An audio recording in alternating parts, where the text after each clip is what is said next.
Bollywood, Hollywood কিংবা Lollywood, বিনোদনের যে কোনো ইন্ডাস্ট্রিতেই হোক না কেন, একটা সময় পর্যন্ত তার কেন্দ্রবিন্দুতে ছিলেন পুরুষ তারকারা। কিন্তু সময় বদলেছে।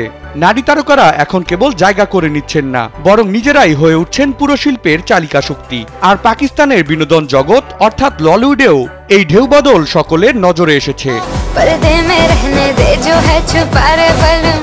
নতুন এই পরিবর্তনের নেতৃত্বে রয়েছেন ললিউডের বর্তমান সময়ের সবচেয়ে উজ্জ্বল তারকা হানিয়া আমির। তার অভিনীত 4টি জনপ্রিয় নাটক মেরে হামসফর, কাভি मैं কাভি তুম, ইশকিয়া ও মুঝে প্যার হুয়া থা একসঙ্গে মিলিয়ে অতিক্রম করেছে 1 বিলিয়ন ভিউয়ের চমকপ্রদ মাইলফলক। এমন বিরল সাফল্য শুধু প্রশংসনীয় নয়, বরং রীতিমতো এটি গড়েছে ইতিহাস। কারণ ললিউডে এত বড় ভিউয়ের রেকর্ড এর আগে কেবল হাতে গোনা কয়েকজন পুরুষ তারকার নামেই শোনা যেত।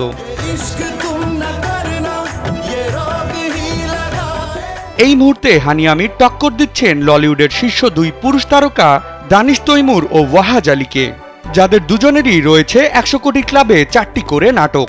দানিশ তৈমুরের ব্লকবাস্টার নাটকগুলো হলো ক্যাসি তেরি খুদগার্জি, জান নিসার, মান মাস্ত মালাং ও দিওয়ানগি। এদিকে ওয়াহাজ আলীর জনপ্রিয় নাটকগুলোর মধ্যে রয়েছে তেরে বিন, ফিতুর, মুঝে প্যার হুয়া থা এবং ওয়াহাজে ওয়াফা।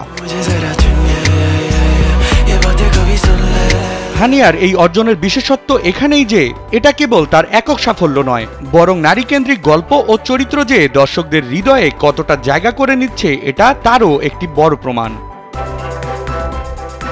বিনোদন ডেস্ক, কালবেলা।